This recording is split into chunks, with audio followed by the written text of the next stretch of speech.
जियोग्राफ NCERT geography का class 9th के first chapter में अभी तक हम लोग आ चुके हैं। पीछे का चैप्टर बहुत इंपॉर्टेंट है। जब पीछे का चैप्टर जब तक आप नहीं पढ़िएगा आगे के चैप्टर आपको कुछ समझ में नहीं, इसलिए पहले पीछे वाला चैप्टर आप सारे देख लीजिएगा।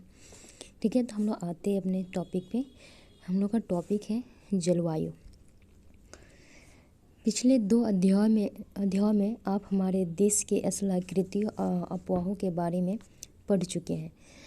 किसी क्षेत्र के प्राकृतिक पर्यावरण को समझने के लिए आवश्यक तीन मूल तत्वों में से 2 तत्व ये हैं। इस अध्याय में आप तीसरे तत्व अर्थात हमारे देश की वायुमंडलीय अवस्था के बारे में पढ़ेंगे। हम दिसंबर में ऊनी वस्त्र क्यों पहनते हैं, अथवा मई महीना गर्म एवं असुविधाजनक क्यों होता है, या जून एवं जुलाई में वर्षा क्यों होती है। इन सभी प्रश्नों के उत्तर आप भारत की जलवायु का अध्ययन करके जान सकेंगे। एक विशाल क्षेत्र में लंबे समावधि 30 वर्ष से अधिक मौसम की आवश्यकताओं विविधताओं का कुल योग जलवायु है। मौसम एक विशेष समय में एक क्षेत्र में वायुमंडल की अवस्था को बताता है।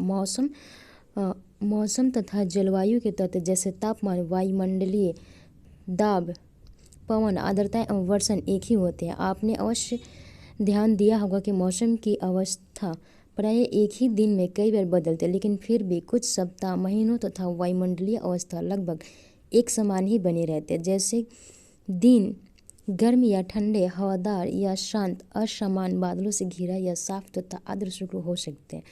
महीनों के औसत वायुमंडलीय अवस्था के आधार पर वर्ष को शीत, ग्रीष्म या वर्षा ऋतु में विभाजित किया गया है। विश्व को अनेक जलवायु प्रदेशों में बांटा गया।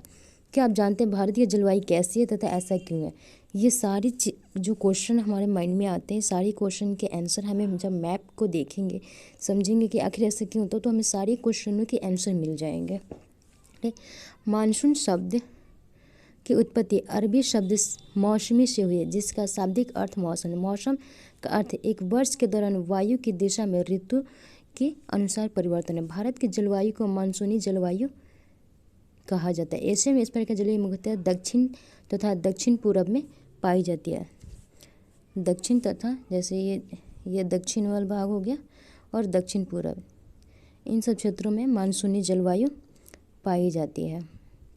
समानता प्रतिरूप में लगभग एकरूपता होती हुई भी देश की जलवायु अवस्था की समस्त प्रादेशिक भिन्नता है। आइए हम 2 महत्वपूर्ण तत्व तापमान एवं वर्षण को लेकर देखें कि एक स्थान से दूसरे स्थान पर तथा एक मौसम से दूसरे मौसम में इनमें किस प्रकार की भिन्नता है।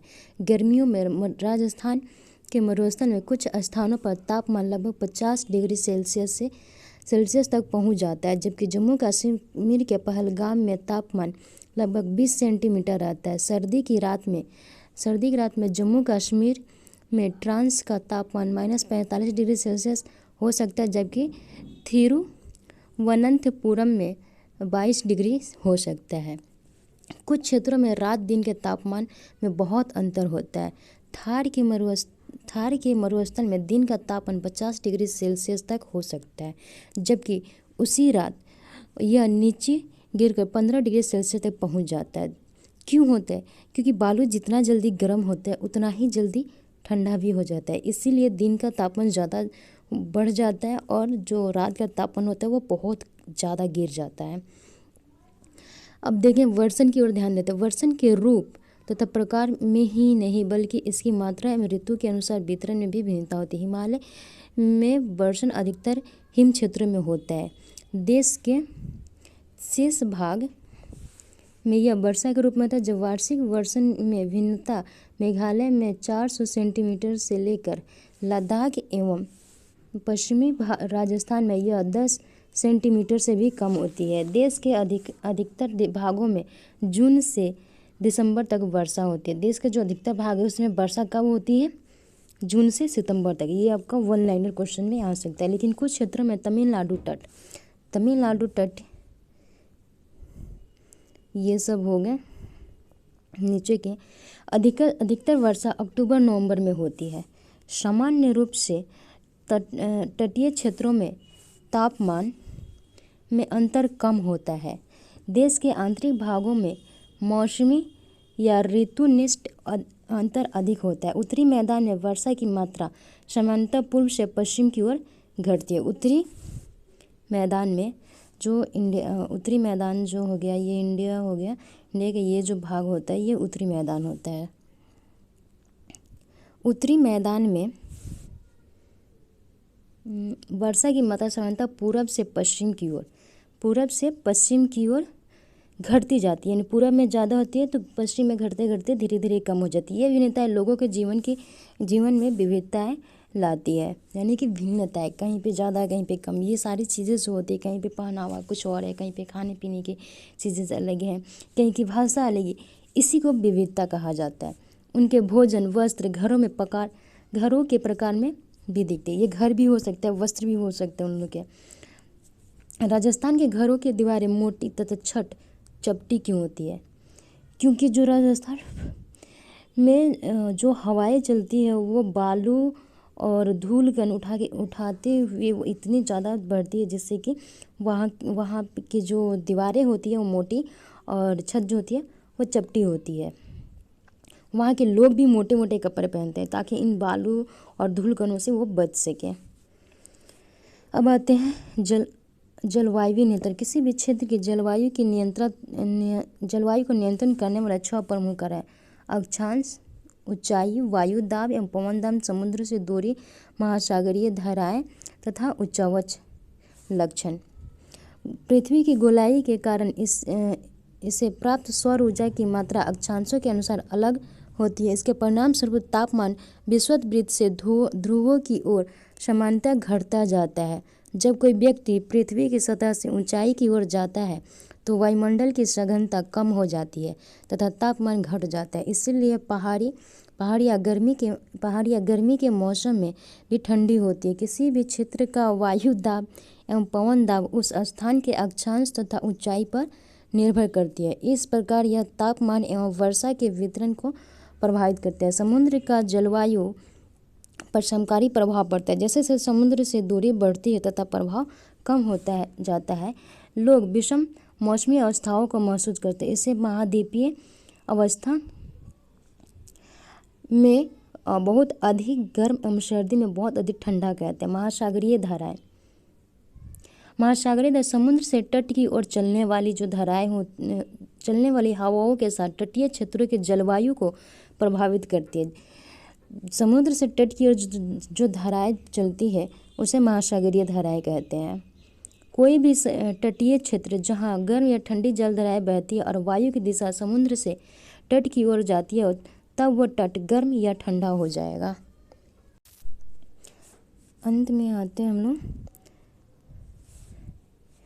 किसी स्थान की जलवायु को निर्धारित करने में उच्चावच की भी महत्वपूर्ण भूमिका होती है। ऊंचे पर्वत ठंडी तथा गर्म वायु को अवरोधित करते हैं। यदि उनकी ऊंचाई इतनी हो कि वे वर्षा लाने वाली वायु के रास्ते को रोकने में सक्षम होते हैं तो ये उस क्षेत्र की वर्षा के कारण भी बन सकते हैं।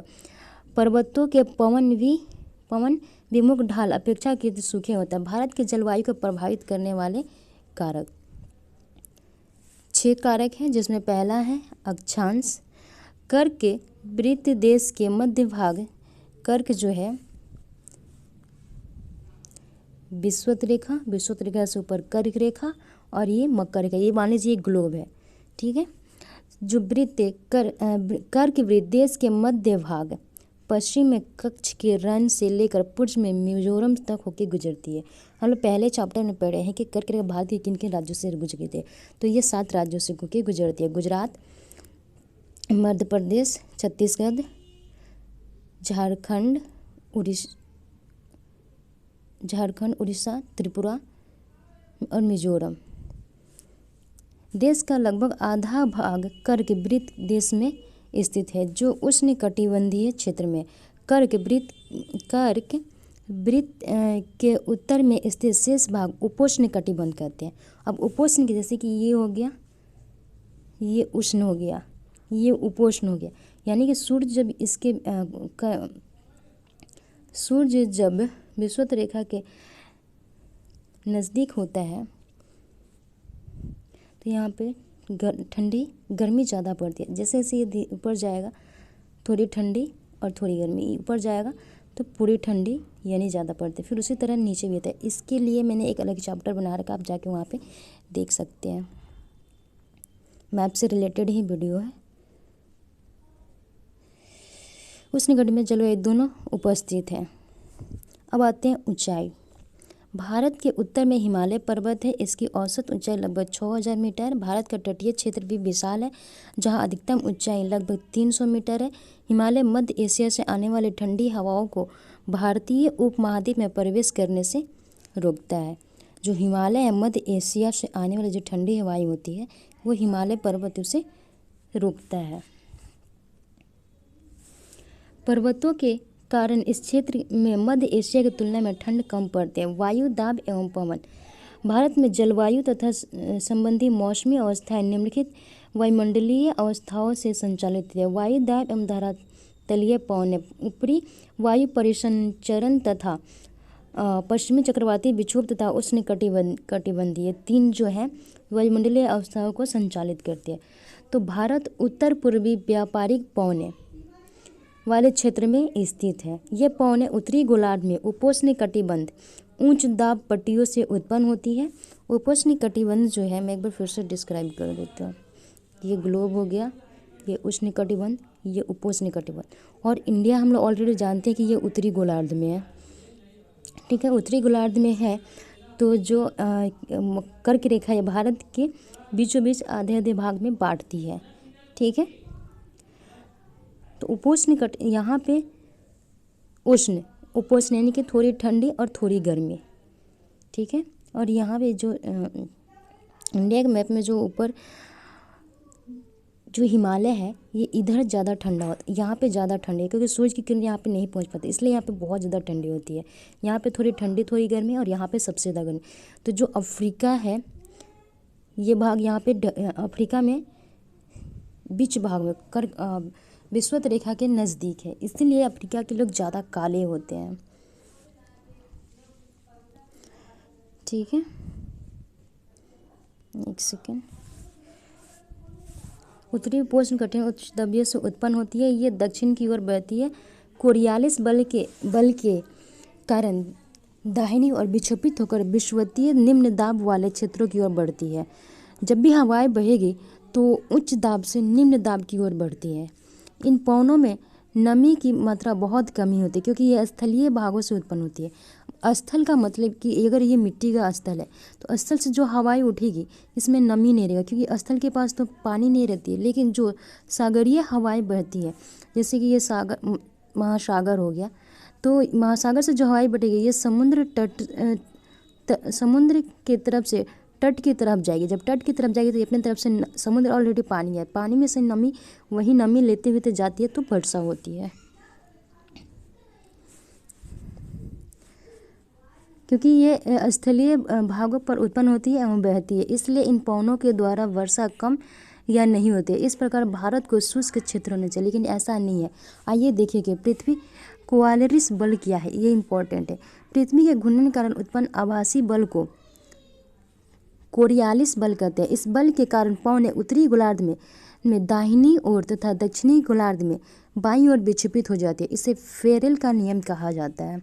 भारत की वायु दाब एवं पवन तंत्र अद्वितीय। शीत ऋतु में हिमालय के उत्तर में उच्च दाब होता है। इस क्षेत्र की ठंडी शुष्क हवाएं दक्षिण में निम्न दाब वाले महासागरीय क्षेत्र के ऊपर बहती है। ग्रीष्म ऋतु में आंतरिक एशिया तथा उत्तर पूर्वी भारत के ऊपर निम्न दाब का क्षेत्र उत्पन्न हो जाता है। इसके कारण गर्मी के दिनों में वायु की दिशा पूरी तरह से परिवर्तित हो जाती है। वायु दक्षिण में स्थित हिंद महासागर के उच्च दाब वाले क्षेत्र से दक्षिण पूर्वी दिशा में बहते हुए विषुवत वृत्त को पार कर दाहिनी ओर मुड़ते हुए भारतीय उपमहाद्वीप के निम्न दाब की ओर बहने लगती है।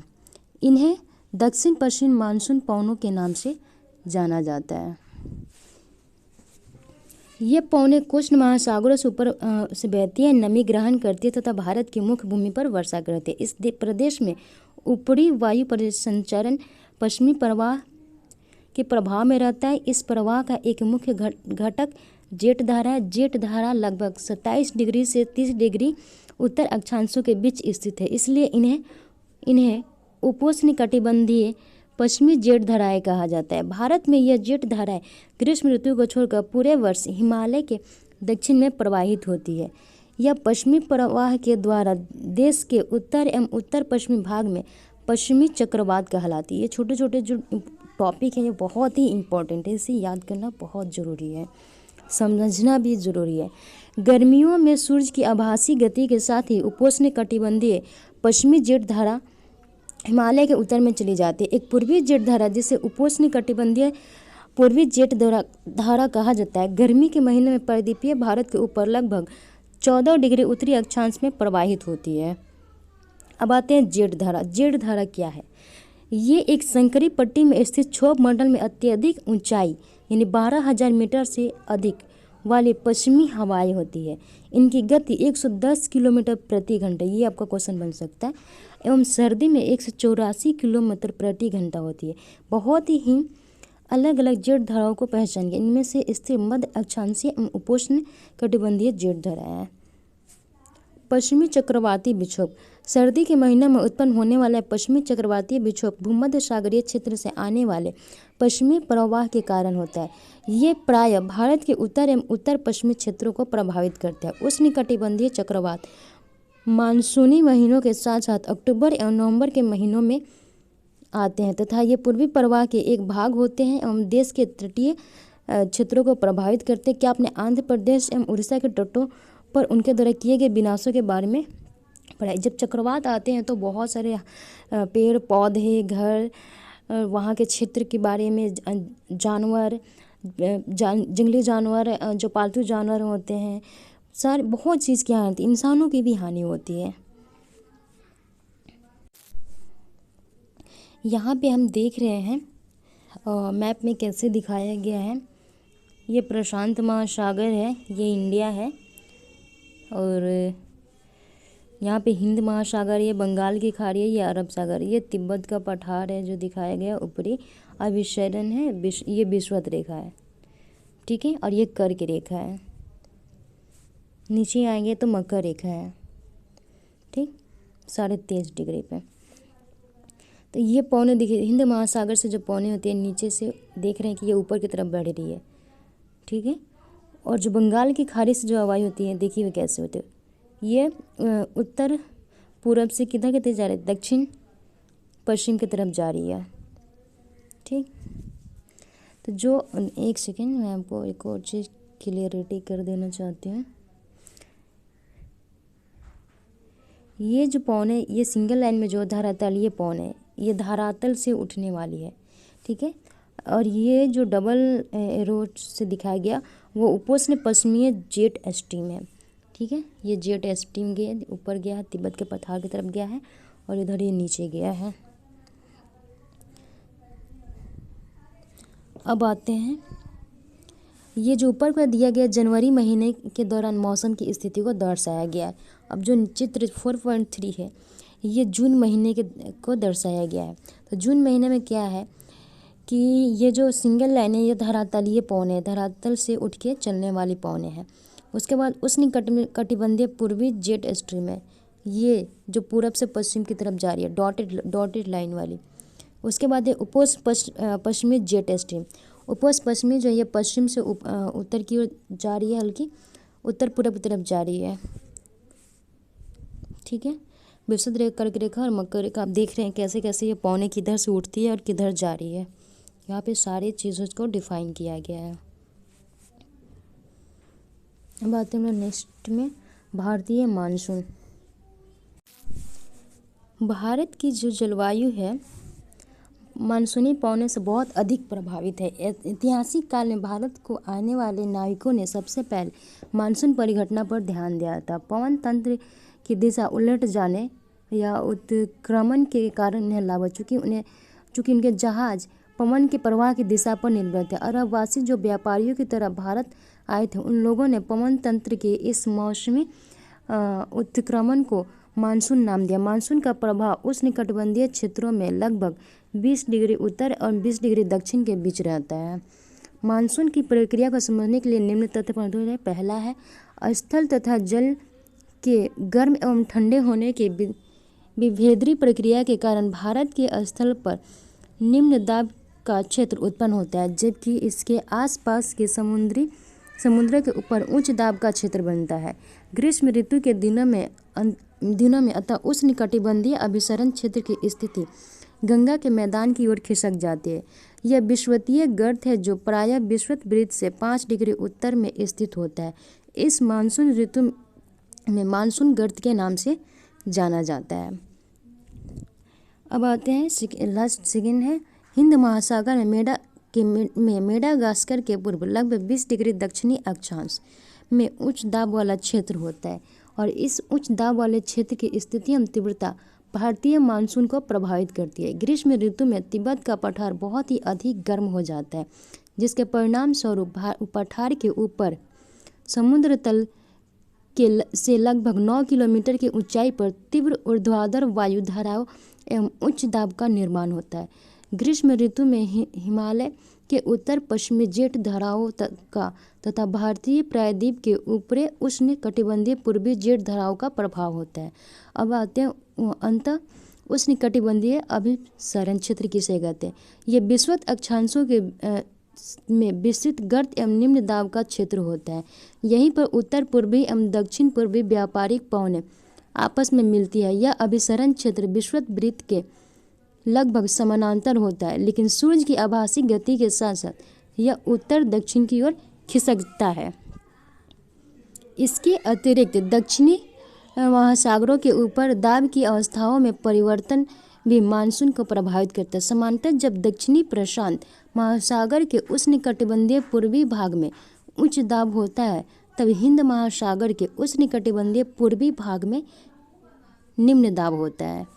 लेकिन कुछ विशेष वर्षों में वायु दाब की स्थिति विपरीत हो जाती है तथा पूर्वी प्रशांत महासागर के ऊपर हिंद महासागर की तुलना में निम्न दाब का क्षेत्र बनता है, और दाब की अवस्था में इस नियतकालिक परिवर्तन को दक्षिणी दोलन के नाम से जाना जाता है। डार्विन उत्तरी ऑस्ट्रेलिया हिंद महासागर 12 डिग्री 30 मिनट दक्षिणी और 131 डिग्री पूर्व तथा ताहिती प्रशांत महासागर 18 डिग्री दक्षिणी 149 डिग्री पश्चिम के पूर्व के अंतर की गणना मानसून की तीव्रता के पूर्वानुमान के लिए की जाती है। अगर दाब का अंतर ऋणात्मक है तो इसका अर्थ है कि औसत से कम तथा विलंब यानी कि लेट आएगा मानसून। अगर अंतर उसका ऋणात्मक आ जाता है तो पता चलेगा कि मानसून लेट से आएगा। और एलिनो दक्षिणी दोलन से जुड़ा हुआ एक लक्षण है। यह एक गर्म समुद्री जलधारा है। एलिनो जो है, ये क्वेश्चन बन सकता है, एलिनो जो है एक दक्षिणी दोलन से जुड़ा हुआ एक लक्षण है और यह एक गर्म समुद्री जलधारा है। गर्म समुद्री जलधारा कौन सा है? एलिनो है। जो पेरू के ठंडी धारा के साथ के स्थान पर प्रत्येक 2 या 5 वर्ष के अंतराल में पेरू तट से होकर बहती है। दाब की अवस्था में परिवर्तन का संबंध एलिनिनो से है और इसीलिए इस परिघटना को एलिनिनो दक्षिणी दोलन कहा जाता है। एलिनिनो ठंडे पेरू जलधारा के स्थान पर अस्थायी तौर पर गर्म जलधारा के विकास को एलिनिनो का नाम दिया गया है। एलिनिनो स्पेनिश शब्द है जिसका अर्थ होता है बच्चा तथा जो कि बेबी क्राइस्ट को व्यक्त करता है, क्योंकि यह धारा क्रिसमस के समय बहना शुरू करती है। एलिनिनो की उपस्थिति समुद्र की सतह के तापमान को बढ़ा देती है तथा उस क्षेत्र की व्यापारिक पवनों को शिथिल कर देती है। मानसून का आगमन एवं वापसी, ये हमेशा क्वेश्चन पूछते हैं। मानसून का आगमन एवं वापसी क्या है, कैसे जानेंगे? मानसून कब आता है, कब जाता है? व्यापारिक पवनों के विपरीत मानसूनी पवनें नियमित नहीं है।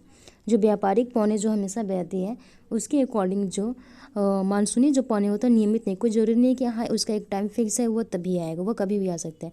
जैसे कि इस बार आप देख सकते हैं कि जो बारिश आया है, जो बारिश जब आना चाहिए उस टाइम नहीं है, काफ़ी लेट से इस बार की आई है। लेकिन ये स्पंदन प्रकृति की होती है। उष्णकटिबंधीय समुद्रों के ऊपर प्रवाह के दौरान ये विभिन्न वायुमंडलीय अवस्थाओं से प्रभावित होती है। मानसून का जो समय होता है वह जून के आरंभ से लेकर मध्य सितंबर तक 100 से 120 दिनों के बीच रहता है। जो मानसून जो होता है वह कब आता है? जून के आरंभ में, मई जून जून से आरंभ से लेकर और मध्य सितंबर तक 100 से 120 दिनों के बीच होते हैं। इसके आगमन के समय सामान्य वर्षा में अचानक वृद्धि हो जाती है और लगातार कई दिनों तक ये जारी रहते हैं। इसे मानसून प्रस्फोट कहते हैं तथा इसे मानसून पूर्व बौछारों में से पृथक किया जा सकता है। सामान्यतः जून के प्रथम सप्ताह में मानसून भारतीय प्रायद्वीप के दक्षिणी छोर से प्रवेश करता है।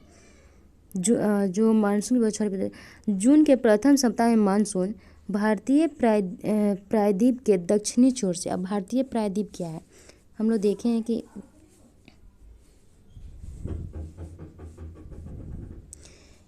ये भारतीय प्रायद्वीप है, जो कि पीछे के चैप्टर में हम लोग पढ़े हैं। वहाँ पे सारी चीज़ों को डिफाइन है। भारतीय प्रायद्वीप कौन है, मरुस्थल कौन है, पूर्वी तट कौन है, कोरोमंडल कौन है, उत्तरी सरकार कौन है, पश्चिमी तट कौन है, फिर से मालाबार तट कौन से है, फिर से जो हिमालयी क्षेत्र है वो कौन कौन से है। ये सारी चीज़ों को डिफाइन किया गया था। पीछे के जाके देखिएगा अगर नहीं समझ में आए तो। और जून के प्रथम सप्ताह के मानसून भारतीय प्रायद्वीप के दक्षिणी छोर से प्रवेश करता है। तो जो ये हमने जो दिखाया है ये दक्षिणी छोर से शुरू होता है, ठीक है। और इसके बाद ये 2 भागों में बट जाता है, ठीक। और अरब सागर शाखा तथा बंगाल की खाड़ी शाखा। अरब सागर शाखा लगभग 10 दिन बाद 10 जून के आसपास मुंबई तक पहुंचती है, ठीक है। और यह एक तीव्र प्रगति है, यहाँ से शुरू होती है तो ये मुंबई तक पहुँचती है। 10 दिन बाद मुंबई पहुँचती है। यह एक तीव्र प्रगति। बंगाल की खाड़ी शाखा भी तीव्रता से आगे बढ़ती है और जून के प्रथम सप्ताह में असम यहाँ पे हुई तो ये असम में पहुँच जाती है, ठीक। ऊंचे पर्वतों के कारण मानसून की पौने पश्चिम में गंगा के मैदानों की ओर उड़ती है और पश्चिम गंगा के मैदानों की जो बिहार का जो क्षेत्र है पटना का उधर की ओर मुड़ जाती है। मध्य जून तक अरब सागर शाखा सौराष्ट्र, कच्छ और देश के मध्य भागों में भी पहुंच जाती है। अरब सागर शाखा एवं बंगाल की खाड़ी शाखा दोनों गंगा के मैदानों के उत्तर पश्चिमी भाग में आपस में मिल जाती है। दिल्ली में सामान्यतः मानसूनी वर्षा बंगाल की खाड़ी से जून के अंतिम सप्ताह में लगभग 29 जून तक होती है और जुलाई के प्रथम सप्ताह तक मानसून पश्चिम उत्तर प्रदेश, पंजाब, हरियाणा तथा पूर्वी राजस्थान में पहुँचे। यानी कि जैसे जैसे यहाँ से बढ़ेगा धीरे धीरे धीरे धीरे करते करते ये आगे की तरफ बढ़ती हुई राजस्थान तक पहुँच जाती है, ठीक। मध्य जुलाई तक मानसून हिमाचल प्रदेश तथा देश के शेष हिस्सों में भी पहुंच जाता है। मानसून की वापसी अपेक्षाकृत एक क्रमिक प्रक्रिया है जो चित्र 4.4 में दिखाया गया, जो भारत के उत्तर पश्चिमी राज्यों के सितंबर से प्रारंभ होती है। यानी कि जब वो ख़त्म होती है तो उसी टाइम वो उसके बाद से वो शुरू होती है जाना, आती है जून के स्टार्टिंग में और ख़त्म होती है जून के सितंबर के आधे महीने तक, यानी कि 100 से 120 दिनों तक रहते हैं। मध्य अक्टूबर तक मानसून प्रायद्वीपीय के उत्तरी भाग के पूरी तरह से पीछे हट जाता है। प्रायद्वीपीय के दक्षिणी आधे भाग की वापसी की तीव्र गति होती है। दिसंबर के प्रारंभ तक देश के शेष भाग में मानसून की वापसी हो जाती है।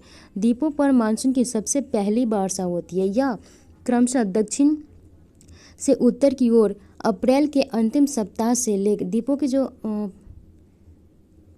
की वापसी हो जाती है और सितंबर तक देश के शेष भाग में वापसी हो जाती है। सितंबर कब होती है? मध्य अक्टूबर तक मानसून प्रायद्वीपीय के उत्तरी भाग के पीछे तरह हट जाता है, धीरे धीरे सितंबर तक खट जाती है और द्वीपों पर मानसून की पहली वर्षा होती है। यह क्रमशः दक्षिण से उत्तर की ओर अप्रैल के अंतिम सप्ताह से लेकर मई के प्रथम सप्ताह तक है। मानसून की वापसी भी क्रमशः दिसंबर के प्रथम सप्ताह से जनवरी के प्रथम सप्ताह तक उत्तर से दक्षिण की ओर होती है और यह देश के शेष भाग शीत ऋतु में के प्रभाव में होता है। ये इसका कहने का मतलब ये हुआ कि एक क्रम के अकॉर्डिंग होती है। जो मानसून की औसत पहले कुछ भागों के, उसके बाद कुछ भागों के, उसके बाद कुछ भागों के। तो भारत के जो उत्तर पश्चिमी राज्य हैं उनकी उन राज्यों की जो मानसून होती है वो सितंबर में प्रारंभ होती है और मध्य अक्टूबर तक उत्तरी भाग से पीछे हट जाती है। और आधे भाग के जो मानसून होते हैं वो दिसंबर में प्रारंभ होते हैं तथा दिसंबर से प्रारंभ होते हैं, शेष भाग की मानसून वापस होती है। और द्वीपों की पहली वर्षा मतलब दिसंबर से प्रारंभ होती है, शेष धीरे धीरे करके वो आगे ख़त्म हो जाती है। और यह क्रमशः दक्षिण से उत्तर की ओर अप्रैल के अंतिम सप्ताह से लेकर मई के प्रथम सप्ताह होता है। मानसून की वापसी क्रमशः दिसंबर के प्रथम सप्ताह से जनवरी के प्रथम सप्ताह तक उत्तर से दक्षिण की ओर होती है। यानी कि जैसे दक्षिण से उत्तर की ओर जाती है जो मानसून आती है, तो जब इसकी वापसी होती है तो ये उत्तर से दक्षिण की ओर जाती है। अब आते हैं ऋतुएं। मानसूनी जलवायु की विशेषता एक विशिष्ट मौसमी प्रतिरूप होता है। एक ऋतु से दूसरे ऋतु में मौसम की अवस्थाओं के बहुत अधिक परिवर्तन होता है। विशेषकर देश के आंतरिक भागों में यह परिवर्तन अधिक मात्रा में परिलक्षित होते हैं। तटीय क्षेत्रों के तापमान में बहुत अधिक भिन्नता नहीं होती है, यद्यपि यहाँ वर्षा के प्रारूपों में भिन्नताएं होती है। आप अपने क्षेत्र में किस प्रकार की ऋतुओं का अनुभव करते हैं? भारत में मुख्यतः 4 ऋतुओं को पहचाना जाता है: शीत ऋतु, ग्रीष्म ऋतु कुछ क्षेत्रीय विविधताओं के साथ मानसून के साथ आगमन और वापसी का काल होता है। शीत ऋतु उत्तरी भारत में शीत ऋतु मध्य नवंबर में से प्रारंभ होकर फरवरी तक रहती है, जो हल्का ठंडा का जो मौसम रहता है। और भारत के उत्तरी भाग में, इसको मैप को थोड़ा सा हम देख लेते हैं। मानसून का आगमन देखिए 15 जून से यहाँ स्टार्ट हो रही है और ये अहमदाबाद ऐसे होते हुए 15 जून तक लखनऊ तक ऐसे पहुँच जाती है। फिर ये 10 जून से स्टार्ट होकर 10 जून तक, 10 जून वाली। फिर 5 जून से ये हैदराबाद में, और सबसे पहले तो ये दक्षिण से ही स्टार्ट होती है। दक्षिण से स्टार्ट होते धीरे धीरे धीरे धीरे आधा ये यहाँ तक आती है, आधा मंथ के आधा तक। और फिर वो आगे बढ़ते अहमदाबाद, फिर जुलाई में ये राजस्थान के क्षेत्रों में बढ़ते, फिर धीरे आगे बढ़ते हुए वह जाती है। ठीक।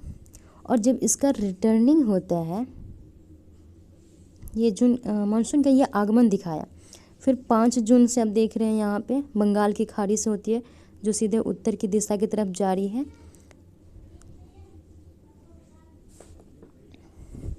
ये इसमें सिर्फ मानसून का आगमन को दिखाया गया है कि मानसून कैसे किधर से आती है। ठीक। उत्तरी दिसंबर एवं जनवरी ठंडे महीने में होते हैं। तापमान दक्षिण से उत्तर की ओर बढ़ने पर घटता है। तापमान जो होता है वह दक्षिण से उत्तर की ओर बढ़ने पर घटता है। पूर्वी तट पर चेन्नई का औसत मान 24 डिग्री सेल्सियस से 25 डिग्री सेल्सियस होता है, जबकि उत्तरी मैदान में 10 डिग्री सेल्सियस से 15 डिग्री सेल्सियस के बीच होता है। दिन गर्म एवं रातें ठंडी होती है। उत्तर में तुषारपात सामान्यतः है। हिमालय के उत्तरी ढालों पर हिमपात होता है। इस ऋतु में देश में उत्तर पूर्वी व्यापारिक पवनें प्रवाहित होती है। यह स्थल से समुद्र की ओर बहती है तथा इसलिए देश के अधिकतर भाग में शुष्क मौसम होता है। इन पवनों के कारण कुछ मात्रा में वर्षा तमिलनाडु के तट पर होती है, क्योंकि वहाँ ये पवनें समुद्र से स्थल की ओर बहती है। देश के उत्तरी भाग में एक कमजोर उच्च दाब का क्षेत्र बन जाता है, जिसमें हल्की पवनें इस क्षेत्र के से बाहर की ओर प्रवाहित होती है। उच्चवल से प्रवाहित होकर ये पवनें पश्चिम तथा उत्तर पश्चिम से गंगा घाटी में बहती है। सामान्यतः इस मौसम में आसमान साफ, तापमान तथा आर्द्रता कम एवं पवनें शिथिल तथा परिवर्तित होती है। शीत ऋतु में उत्तरी मैदान में पश्चिम एवं उत्तर पश्चिम से चक्रवाती विक्षोभ का अंतर वह विशेष लक्षण है। यह कम दाब वाली प्रणाली भूमध्य सागर एवं पश्चिमी एशिया से उत्पन्न होती है तथा पश्चिमी पवनों के साथ भारत में प्रवेश करती है। इसके कारण शीतकाल में मैदानों में वर्षा होती है तथा पर्वतों पर हिमपात, जिसकी उस समय बहुत अधिक आवश्यकता होती है। यद्यपि शीतकाल में वर्षा, जिसे स्थानीय तौर पर महावट कहा जाता है, की कुल मात्रा कम होती है, लेकिन ये रबी फसलों के लिए बहुत ही महत्वपूर्ण होता है। रबी फसलें कब बोई जाती हैं? ये अक्टूबर नवंबर में बोई जाती हैं। प्रायद्वीपीय भागों में शीत ऋतु स्पष्ट नहीं होती है। समुद्री पवनों के प्रभाव के कारण शीत ऋतु में भी वहाँ तापमान के प्रारूप में ना के बराबर होता है। अब आते हैं ग्रीष्म ऋतु। सूर्य के उत्तर की ओर आभासी गति के कारण भूमंडलीय ताप पट्टी उत्तर की तरफ खिसक जाती है और मार्च से महीने के तक भारत में ग्रीष्म ऋतु है। ताप पट्टी के स्थानांतरण के प्रभाव का पता विभिन्न अक्षांशों पर मार्च से मई के दौरान रिकॉर्ड किए गए तापमान को देखकर लगाया जा सकता है। मार्च में दक्कन के पठार का उच्च तापमान लगभग 38 डिग्री सेल्सियस होता है और अप्रैल में मध्य प्रदेश एवं गुजरात का तापमान लगभग 42 डिग्री सेल्सियस होता है। मई में देश के उत्तर पश्चिमी भागों का तापमान लगभग 45 डिग्री सेल्सियस होता है। प्रायद्वीपीय भारत में समुद्री प्रभाव के कारण तापमान कम होता है। तो समुद्र के किनारे जितने भी राज्य हैं या देश हैं, वो उनके तापमान होते हैं जो बहुत कम होते हैं। सबसे ज़्यादा कहाँ पे होता है? उत्तर पश्चिमी भागों का तापमान 45 डिग्री सेल्सियस होता है। गुजरात का तापमान 42 डिग्री सेल्सियस होता है। देश के उत्तरी भाग में ग्रीष्मकाल में तापमान में वृद्धि होती है तथा वायु दाब में कमी आती है। मई के अंत में उत्तर पश्चिमी में थार के रेगिस्तान से लेकर पूर्व एवं दक्षिण पूर्व में पटना तथा छोटा नागपुर का पठार, जो कि झारखंड में है, तक एक कम दाब का लंबवत क्षेत्र उत्पन्न होता है। अपवन की परिचालित इस गर्त की ओर प्रारंभ होता है। लू ग्रीष्मकाल का एक प्रभावी लक्षण है। ये धूल भरी गर्म एवं शुष्क पवनें होती है, जो कि दिन के समय भारत के उत्तर एवं उत्तर पश्चिमी क्षेत्रों में चलती है। कभी कभी ये देर शाम तक जारी रहती है। इस हवा का सीधा प्रभाव घातक भी हो सकता है। उत्तरी भारत में मई महीने के दौरान सामान्यतः धूल भरी आंधियाँ आती है। यह आंधियाँ अस्थायी रूप से आराम पहुंचाती है, क्योंकि यह तापमान को कम कर देती है तथा अपने साथ ठंडे समीर तथा हल्की बारिश भी लाती है। इस मौसम में कभी कभी तीव्र हवाओं के साथ गरज वाली मूसलाधार वर्षा भी होती है। इनके साथ प्रायः हिम वृष्टि भी होती है, यानी कि हिम वृष्टि का मतलब पत्थर भी जो गिरते हैं, ओले। इसके साथ प्रायः हिमवृष्टि भी होती है। वैशाख के महीने में होने के कारण पश्चिमी बंगाल में इसे काल बैसाखी कहा जाता है। ग्रीष्म ऋतु के अंत में कर्नाटक एवं केरल में प्रायः पूर्व मानसूनी वर्षा होती है। इस कारण आम जल्दी पक जाते और इसे आम्र वर्षा भी कहा जाता है। नेक्स्ट है हम लोग का वर्षा ऋतु या मानसून का आगमन। जून के प्रारंभ में उत्तरी मैदानों में निम्न दाब की अवस्था तीव्र हो जाती है और यह दक्षिणी गोलार्ध की व्यापारिक पवनों को आकर्षित करता है। यह दक्षिण पूर्व व्यापारिक, यहाँ पे हम लोग देख पा रहे हैं कि जो मानसून का जो अंत होता है वह कैसे होता है। तो 15 नवंबर, फिर नवंबर, सितंबर से ऐसे शुरू होते हैं। देखिए सितंबर में इधर शुरू हो जाता है, फिर अक्टूबर में इधर 15 अक्टूबर तक हैदराबाद होते हुए नवंबर में 1 नवंबर तक इधर हो जाता है। 15 नवंबर बेंगलोर होते हुए चला जाता है। 1 दिसंबर तक तिरुवनंतपुरम और 15 दिसंबर से श्रीलंका होते तक वो ख़त्म होता है। यानी कि इस बार इसमें आप देख लीजिए कि कैसे कैसे ख़त्म होता है। डेट क्या है, एक्चुअल डेट नहीं, लेकिन मंथ्स आप एक्चुअल हमेशा याद रख सकते हैं। पवनें दक्षिण समुद्र के उपोष्ण कटिबंधीय क्षेत्रों से उत्पन्न होती है। दक्षिण समुद्र के उपोष्ण, और ये पवनें गर्म महासागरों के ऊपर से होकर गुजरती है, इसलिए ये अपने साथ इस महाद्वीप में बहुत अधिक मात्रा में नमी लाती है। ये पवनें तीव्र होती है तथा 30 किलोमीटर प्रति घंटे की औसत वेग से चलती है।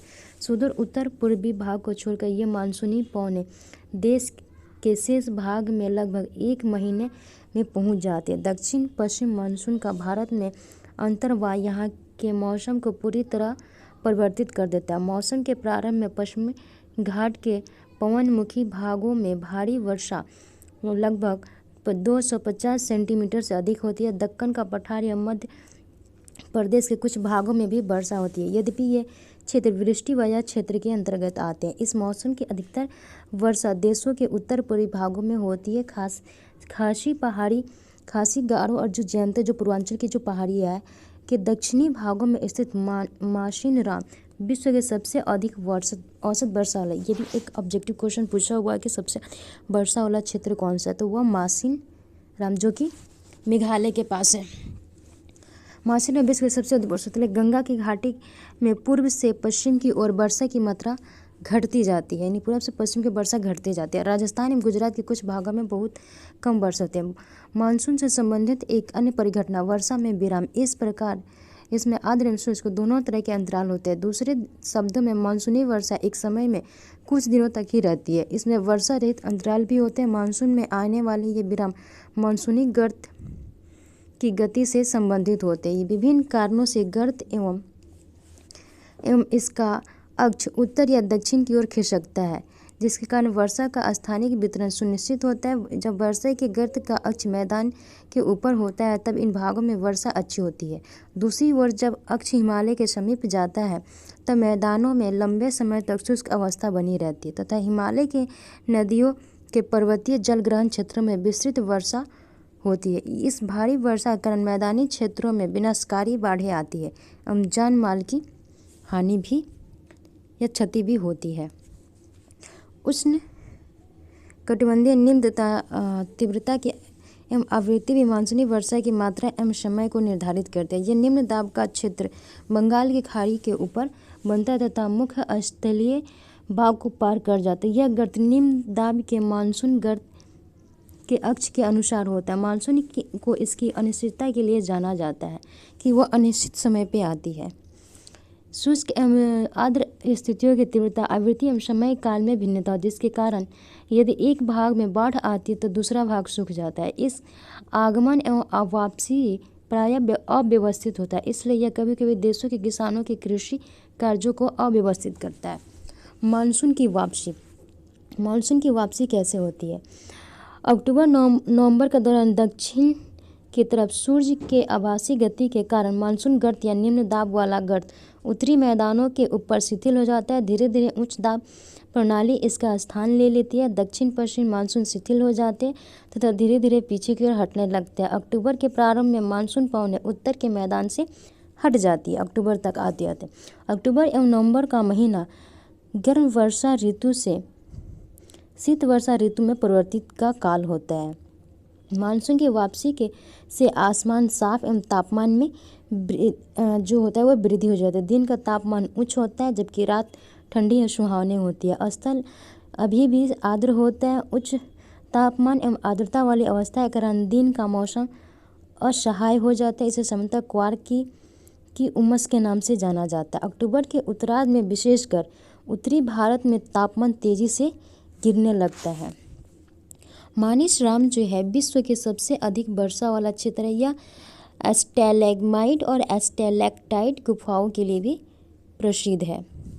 नवंबर के प्रारंभ में उत्तर पश्चिम भारत के ऊपर निम्न दाब वाली अवस्था बंगाल की खाड़ी पर स्थानांतरित हो जाती है। यह स्थानांतरण चक्रवाती निम्न दाब से संबंधित होता है जो कि अंडमान सागर के ऊपर उत्पन्न होता है। ये चक्रवात सामान्यतः भारत के पूर्वी तट को पार करते हैं, जिसके कारण व्यापक और भारी वर्षा होती है। ये उष्णकटिबंधीय चक्रवात प्रायः विनाशकारी होते हैं। इसमें अब मैप में हम लोग देख सकते हैं कि सबसे अधिक वर्षा जो ज़्यादा घना दिखा है वहाँ पे होती है, जैसे कि यहाँ पे देख सकते हैं और यहाँ पे देख सकते हैं, दो जगह में। उससे 400 वर्षा सेंटीमीटर से अधिक 200 से 400 सेंटीमीटर वर्षा इन जगहों पे आप देख सकते हैं होती है।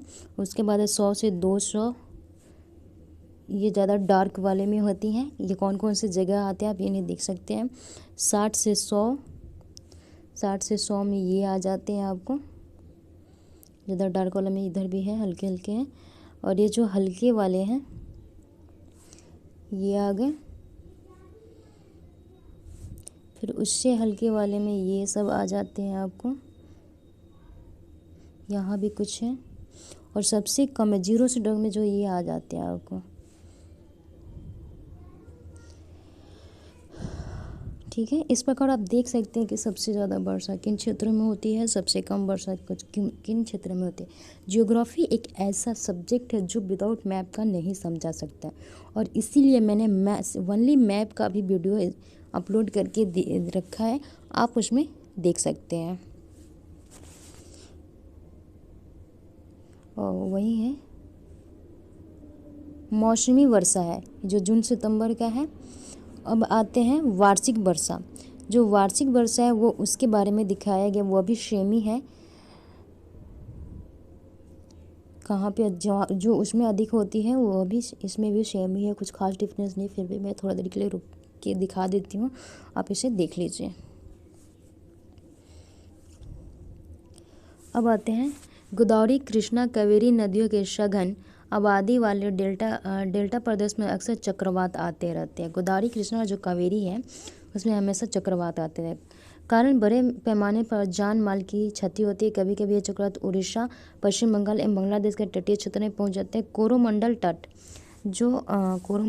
जो होता है, ये कोरोमंडल तट होता है इसके किनारे का, और ये उत्तरी सरकार होता है। यहाँ पे आप मैप में, इंडिया के मैप में आप देख सकते हैं, पीछे के चैप्टर में भी दिखाया गया है। कोरोमंडल तट पर अधिकतर वर्षा इन्हीं चक्रवातों अवदाबों से होती है। वर्षा का वितरण पश्चिमी तट आपका ये हो जाता है, मैप में जो नीचे के भाग का जो ये होता है वो आपका पश्चिमी तट हो जाता है।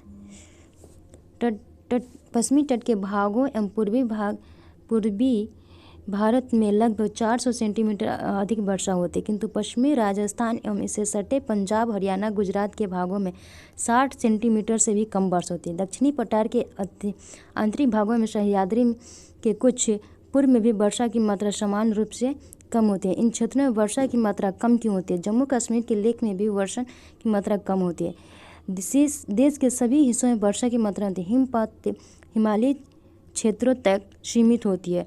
भारत की प्रकृति के परिणाम स्वरूप एक वर्ष में दूसरे वर्ष से होने वाले वार्षिक वर्षा की मात्रा में भिन्नता होती है। वार्षिक वर्षा की विषमता निम्न वर्षा वाले क्षेत्र जैसे राजस्थान, गुजरात तथा कुछ भाग पश्चिमी घाटों, वृष्टि छाया क्षेत्र प्रदेशों में पाई जाती है। अतः अधिक वर्षा वाले बाढ़ें अधिक होती है, जबकि निम्न वर्षा वाले क्षेत्रों में सूखे की आशंका होती है। वो क्या होती है? वृष्टि छाया क्षेत्र के कारण वहाँ पे वर्षा कम होती है।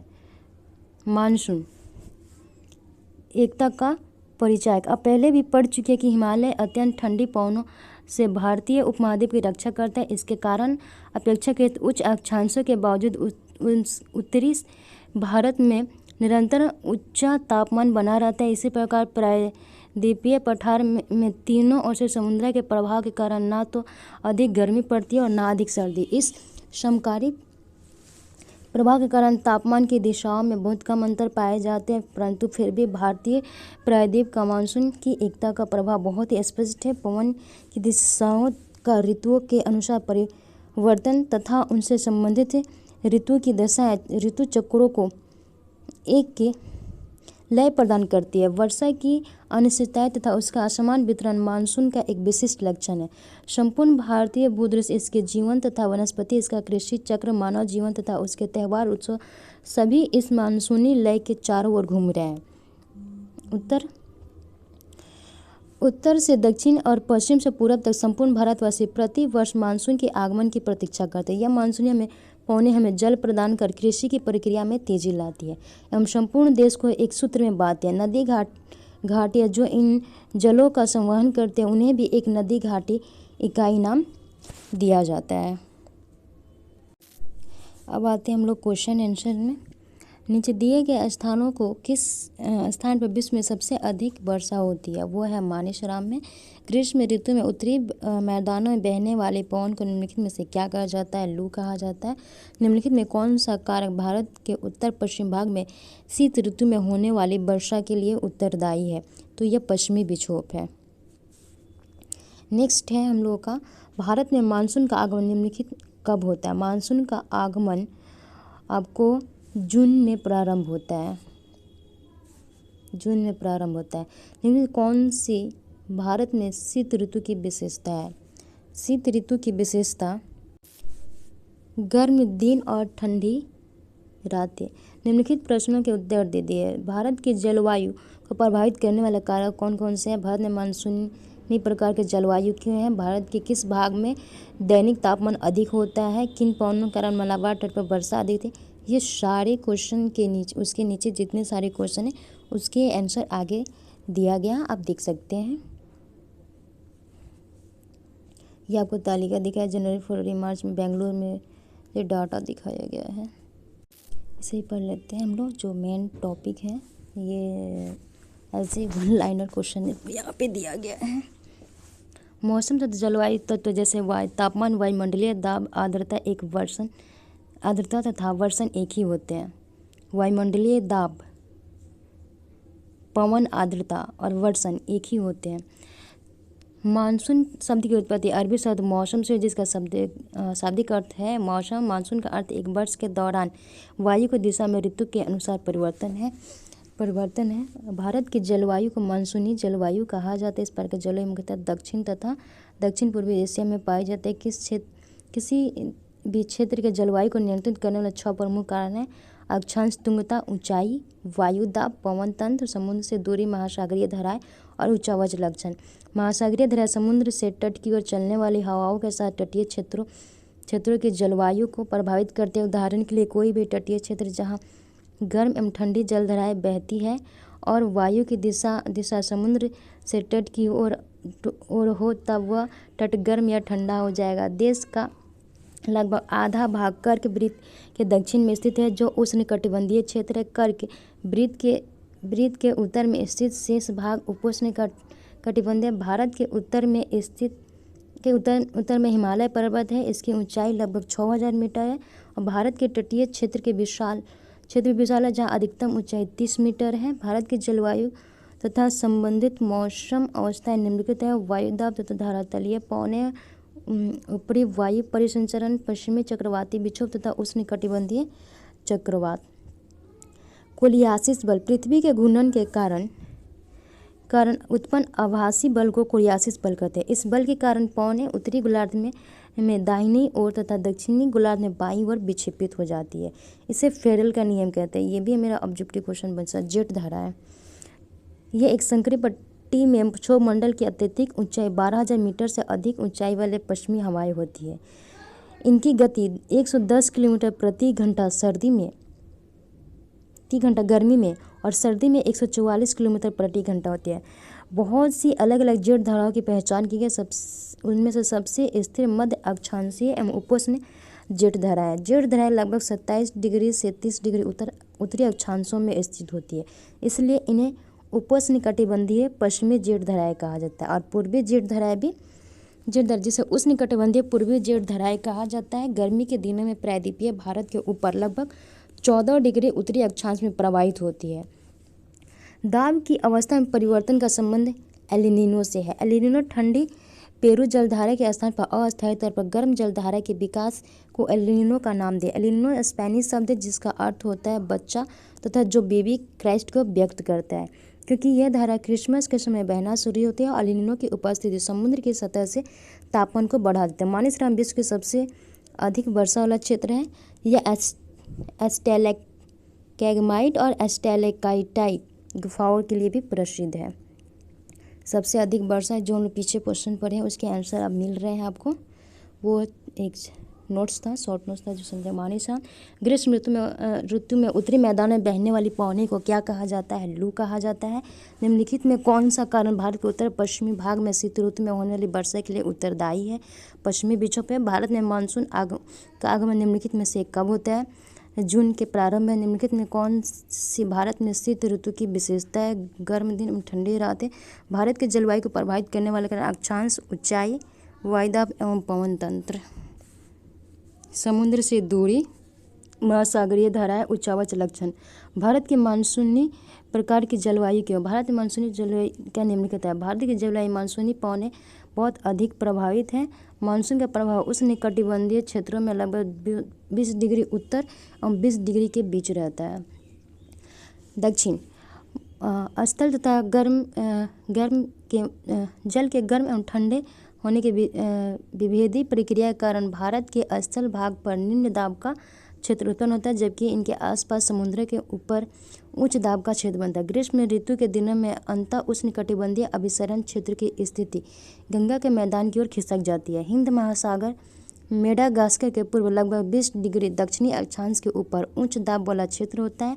इस उच्च दाब वाले क्षेत्र की स्थिति एवं तीव्रता भारतीय मानसून को प्रभावित करती है। ग्रीष्म ऋतु में हिमालय के उत्तर पश्चिमी जेठ धाराओं का तथा भारतीय प्रायद्वीप के ऊपर उष्ण कटिबंधीय पूर्वी जेठ धाराओं का प्रभाव होता है।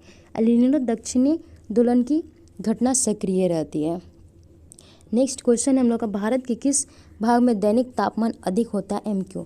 भारत के पर्वतीय भाग, पठारी भाग एवं कुछ उत्तरी मैदानी भाग में दैनिक तापमान अधिक होता है। इसका कारण है इस भाग में कर्क रेखा गुजरती है। देश का लगभग आधा भाग कर्क वृत्त के दक्षिण में है, जो उष्णकटिबंधीय समुद्र से दूरी होने के कारण इस क्षेत्र का दैनिक तापमान दिन में काफ़ी बढ़ जाता है, जबकि रात में अपने न्यूनतम स्तर पर होता है।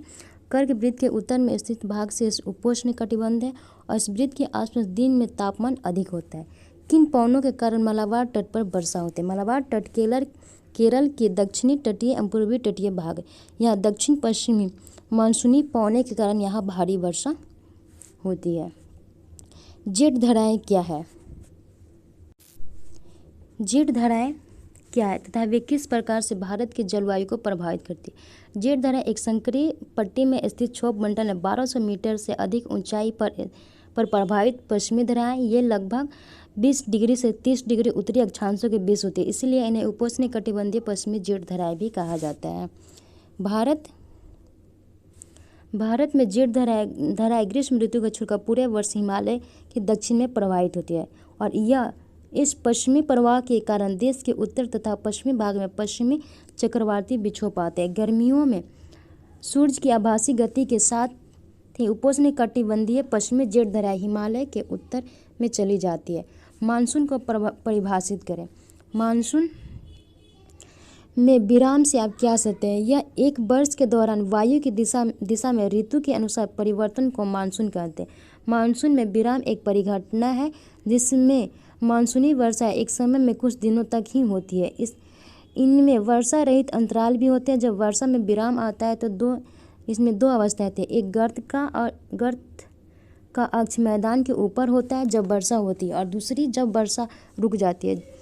यह तब होता है जब अक्ष हिमालय के समीप चला आता है, तब मैदानों के समय तक शुष्क अवस्था रहती है। इसे ही मानसून विराम कहते हैं। मानसून को एक सूत्र में बांधने वाला क्यों समझा जाता है? भारत का प्रत्येक भाग, चाहे वह जम्मू कश्मीर से तमिलनाडु हो या गुजरात से पूर्वोत्तर भारत हो, सभी मानसून का बेसब्री से प्रतीक्षा करते हैं। यह उनके जीवन से जुड़ा चीज़ है। मानसून की प्रतीक स्थितियाँ जैसे मानसून का समय से आना, समय से पहले चले जाना, लंबे समय तक रहना, अचानक गायब हो जाना आदि यहाँ के लोगों को जीवन को प्रभावित करती है। भारत में वर्षा के जल का वितरण और कृषि प्रक्रिया पूर्णतः मानसून पर निर्भर है। यही कारण है कि मानसून को एक सूत्र में बांधने वाला समय को समझा जाता है। उत्तर भारत में पूर्व से पश्चिम की ओर वर्षा मात्रा क्यों घट जाती है? उत्तर पश्चिम वर्षा मात्रा घटने के कारण भारत में वर्षा के वितरण मुख्य देशों के आकार नियंत्रित होती है। यह पवनों के प्रवेश और मार्ग पर निर्भर करता है।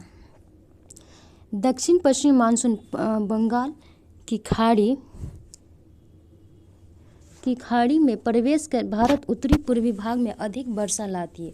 यह अपने साथ मात्र अधिक मात्रा की जलवाष्प और नमी लाती है। आगे बढ़कर जब यह उत्तर पश्चिम की ओर जाती तो जलवाष्प और नमी की मात्रा घटती जाती है, जिससे इन क्षेत्रों में वर्षा कम होता है।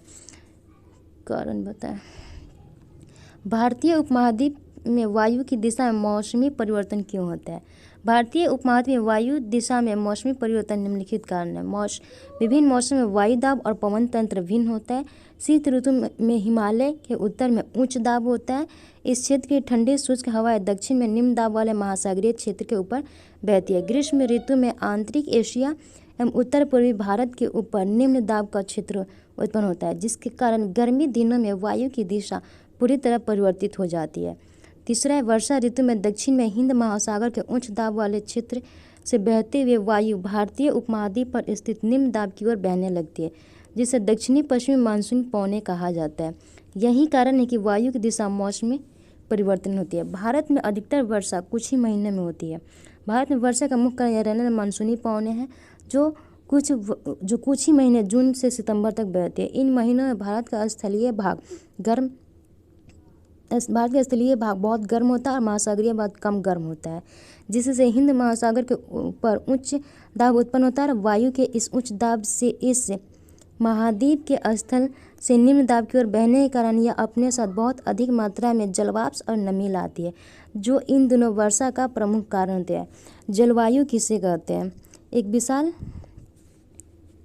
क्षेत्र में लंबे समय तक समाअवधि 30 वर्ष से अधिक मौसम की अवस्थाओं का कुल योग ही जलवायु है।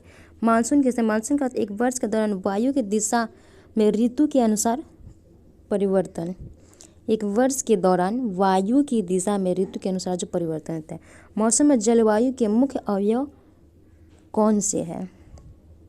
ये तत्व हैं तापमान, वायुमंडलीय दाब, पवन, आर्द्रता और वृष्टि। भारत की जलवायु को मानसूनी जलवायु क्यों कहा जाता है? कहने का कारण है, पहला 20 से 30 डिग्री उत्तर और दक्षिण के बीच उष्णकटिबंधीय क्षेत्र में स्थित है। भारत का उत्तर की ओर आधा भाग उपोष्ण क्षेत्र में पड़ता है। यह उत्तर पूर्वी व्यापारिक पवनें कहते हैं। यहाँ दाब और सतही पवनें, उपरितन संचार, पश्चिमी विक्षोभ और उष्णकटिबंधीय चक्रवात की दशा है। यहाँ एल नीनो दक्षिणी दोलन की घटना सक्रिय रहती है। भारत में कौन कौन से विश्व की अधिकतम वर्षा होती है? असम राज्य में कि मासिमराम में। असम जो है, मासिराम जो है यह असम है, मेघालय में नहीं है। भारत की जलवायु को प्रभावित करने वाला कारक कौन कौन से? भारत की जलवायु को प्रभावित करने वाला अक्षांश, ये भी रिपीटेड क्वेश्चन है। आप देख सकते हैं भारत की जलवायु संबंध मौसमी अवस्थाएं किन वायुमंडलीय अवस्थाओं को संचालित करती है? वायु दाब अंतरी पवनें, ऊपरी वायु परिसंचरण, पश्चिमी चक्रवाती विक्षोभ और उष्णकटिबंधीय चक्रवात। कोरियालिस बल क्या है? पृथ्वी के घूर्णन के कारण उत्पन्न आभासी बल को कोरियालिस बल कहते हैं। जेट धाराएं अपने कितने डिग्री अक्षांशों के बीच उत्पन्न होती है?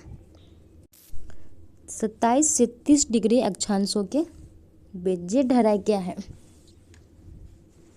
ये जेट धाराएं भी पीछे आई थिंक फिर भी पढ़ा हुआ है पीछे, अब एक बार देख लीजिए। जेट धाराएं क्या है? ये एक संकरी स्थित क्षोभमंडल, अत्यधिक ऊंचाई, पश्चिमी हवाएं, पश्चिमी चक्रवात विक्षोभ क्या है? सर्दी के महीनों में उत्पन्न होने वाला पश्चिमी चक्रवाती विक्षोभ भूमध्य सागरीय क्षेत्र से आने वाली पश्चिमी प्रवाह के कारण होता है। इन्हें भी पश्चिमी चक्रवाती विक्षोभ कहते हैं। मानसून का प्रवाह उष्णकटिबंधीय क्षेत्र में लगभग कितना रहता है? मानसून का प्रवाह उष्णकटिबंधीय क्षेत्र में लगभग 20 डिग्री उत्तर और 20 डिग्री दक्षिण के बीच रहता है। अंतः उष्णकटिबंधीय अभिसरण क्षेत्र क्या है? विषुवतीय अक्षांशों के विस्तृत गर्त एवं निम्न दाब के क्षेत्र को ही अंतः उष्णकटिबंधीय अभिसरण क्षेत्र कहते हैं। एल नीनो किसे कहते हैं? ठंडे पेरू जलधारा के स्थान पर अस्थायी तौर पर गर्म जलधारा के विकास को एल नीनो कहते हैं। भारत में जलवायु का आगमन कब होता है? भारत में जलवायु का आगमन जून के आरंभ से लेकर मध्य सितंबर तक रहता है। कल बैसाखी किसे? तीव्र हवाओं के साथ गरज वाली मूसलाधार वर्षा होती है तथा इसके साथ ही हिमवृष्टि भी होती है। बैसाख के महीने में होने के कारण इसे कल बैसाखी कहते हैं। पश्चिमी विक्षोभ क्या है? ये पश्चिमी और पूर्वी जेट धाराओं द्वारा लगाए गए विक्षोभ है। यह देश के उत्तर और उत्तर पश्चिमी भागों में अपना प्रभाव डालते हैं।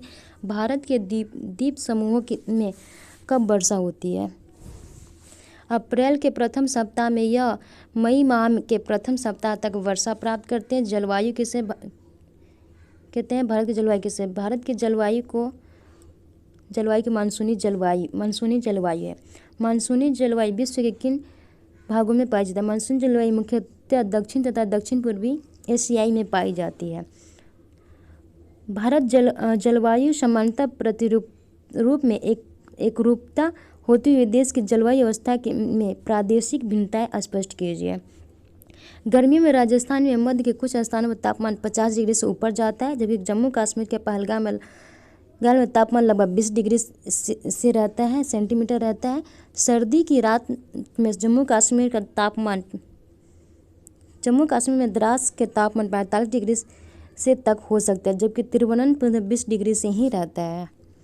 हिमालय के वर्षण अधिकतर हिम के रूप में होता है तथा देश के अन्य शेष भाग में यह वर्षा के रूप में होता है। तटीय क्षेत्रों में तापमान अंतर कम होता है। देश के आंतरिक भागों में मौसमी या ऋतुनिष्ठ अंतर होता है। किसी क्षेत्र की जलवायु को नियंत्रित करने वाले कारकों के नाम बताइए। पहला अक्षांश है, तुंगता है, वायुदाब एवं पवन तंत्र है। अक्षांश पृथ्वी के गोलाई के कारण पृथ्वी पर पड़ने वाली सौर ऊर्जा की मात्रा और अक्षांशों के अनुसार अलग होती है। तापमान विषुवत वृत्त से ध्रुव की ओर घटता जाता है। तुंगता यानी ऊंचाई, जब कोई व्यक्ति पृथ्वी की सतह से ऊंचाई की ओर जाता है तो वायुमंडल की सघनता कम होती है तथा तापमान घट जाता है। इसलिए पहाड़ियाँ गर्मी के मौसम में भी ठंडी रहती है। वायु दाब एवं पवन तंत्र, किसी भी क्षेत्र का वायु दाब एवं पवन तंत्र उस स्थान से अक्षांश तथा ऊंचाई पर निर्भर करती है। इस प्रकार यह तापमान एवं वर्षा के वितरण को प्रभावित करती है। नेक्स्ट है समुद्र से दूरी। समुद्र से दूरी होने के कारण समुद्र का जलवायु पर समकारी प्रभाव पड़ता है। जैसे जैसे समुद्र से दूरी बढ़ती है यह प्रभाव कम होते जाता है एवं लोग विषम मौसमी अवस्थाओं को महसूस करते हैं। महासागरीय धाराएं समुद्र से तट की ओर चलने वाली हवाओं के साथ तटीय क्षेत्रों के जलवायु को प्रभावित करती है। उदाहरण के लिए कोई भी तटीय क्षेत्र जहां गर्म या ठंडी जलधाराएं बहती है और वायु की दिशा समुद्र तट की ओर जाती है तब वह तट गर्म या ठंडा हो जाएगा। उच्चावच लक्षण, ऊंचे पर्वत ठंडी अथवा गर्म वायु को अवरोधित करती है। यदि उनकी ऊंचाई इतनी हो कि वर्षा आने वाले वायु को रास्ते में रोकने में सक्षम होते हैं तो ये उस क्षेत्र में वर्षा का कारण भी बन सकते हैं। पर्वतों के पवन विमुख ढाल सूखे रहते हैं। महाद्वीपीय अवस्था से अब क्या सकते हैं, समुद्र का जलवायु पर समकारी प्रभाव पड़ता है। जैसे जैसे समुद्र से दूरी बढ़ती है प्रभाव कम होते जाता है। लोग विषम मौसमी अवस्थाओं को महसूस करते हैं, इसे महाद्वीपीय अवस्था करते हैं। इस प्रकार हमारा NCERT ज्योग्राफी क्लास 9th का 4th चैप्टर कंप्लीट हो गया। नेक्स्ट चैप्टर के लिए हम लोग नेक्स्ट वीडियो में लेंगे। तब तक के लिए थैंक यू।